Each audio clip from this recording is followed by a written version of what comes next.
going on is the Congressional Black Caucus Foundation. The Congressional Black Caucus, they're having an ongoing event. It was I think it was like Black Legislative Day or something like that on the Hill.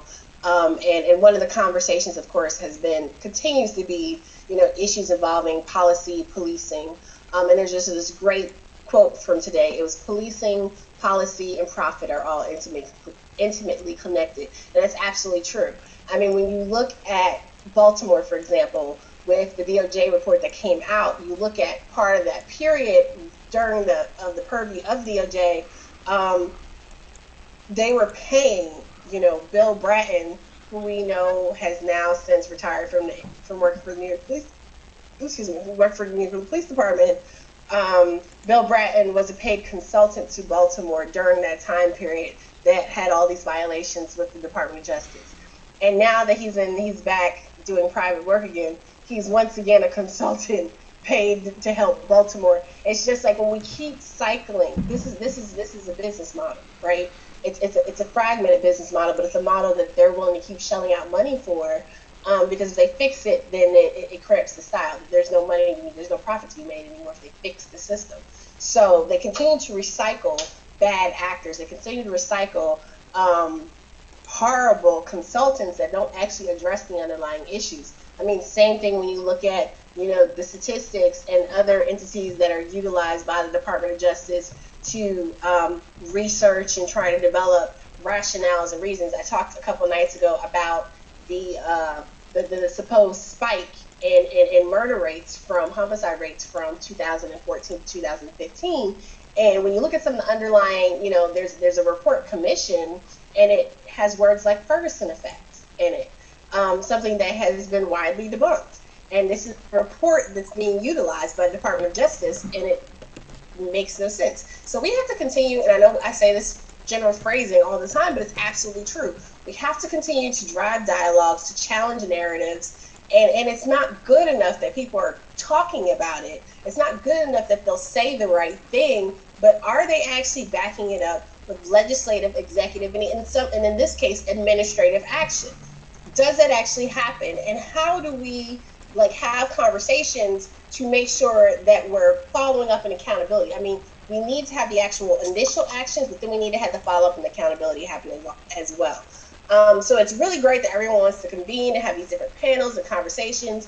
Another thing that just made me think of was T.I. recently released a video, I believe it's called War Zone, where he depicts various incidences of police brutality, violence, and harassment with the roles reversed. With instead of he basically builds on stories of Black victims who have been, killed by the police, and he shifts them with, white victims and Black police officers. And everyone, today is like, oh my God, this is, it's visually, it's well done.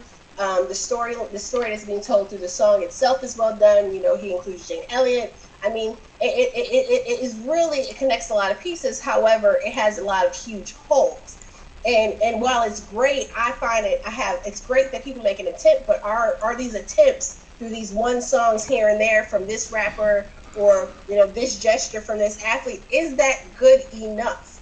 I mean, once you decide you're going to step into the foray and speak out, do you then, as someone in, whether you're an athlete or an actor, when you're a notable personality of some sort and of some means, do you then, by choosing to speak out, by choosing to engage, do you then have a greater sense of responsibility to actually follow through and make sure that you're actually adding value to the conversation? Because simply rewriting not characters, forgive me, because these were actually real life situations. He actually depicted, and you can get into the nuance and that factually there are some things wrong with the scenarios, but for the dramatic purposes of the video, it works very well. But he depicts the scene with a little white boy walking across the playground, looks kind of big for his age, walking across the playground with what looks like a gun. It's a toy gun. And he's killed in front of a gazebo, like Tamir Rice. And now we have a 13-year-old Tyree King, also with a BB gun in Ohio, who has now been killed by the police as well. I'll talk about that in a little bit. But they had a larger set white guy who was harassed by police on a corner, who was choked, basically put in a chokehold, choked against Eric Garner. So you have these scenarios that are being replayed with white victims, and I understand the thought behind it. Like, if you were in our shoes, you would understand. However, that type of scenario seems to, like, it disregards so many different issues, including the fact that it's not just a matter that you've had black victims with white police officers. It's the system itself. You could have black or Latino. I mean, the police officer, you know, in Philando Castillo's case was Latino. Everyone keeps pointing out, but he's Latino, but he's Latino. When you have a system that does not value life, you know, disproportionately less than any other, it does not matter who the cop is. It does not matter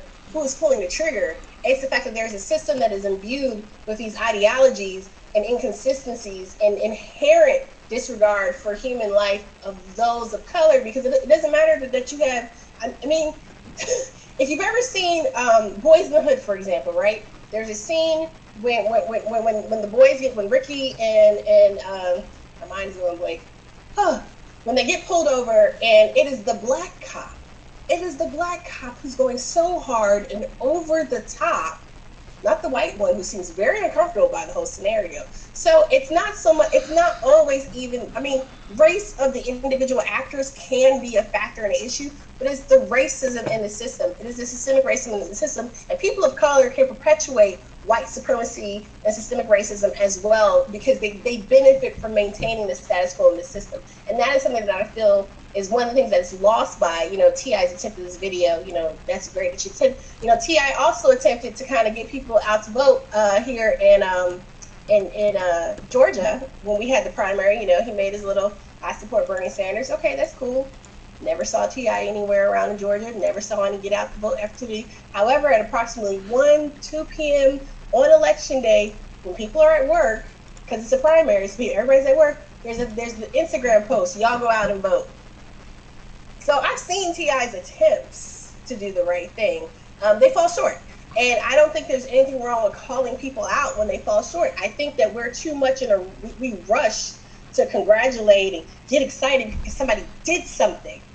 Okay, so doing something is not always better than, you know, contemplating and being silent and choosing, you know, a deeper course of action. Like, I think that the push to do something that's provocative and get out there, you know, Colin has been taking a knee and others are doing the same as well. But we spend so much time talking about these actions that these people are doing and less time actually looking at the issues and policies and behaviors that actually need to be addressed.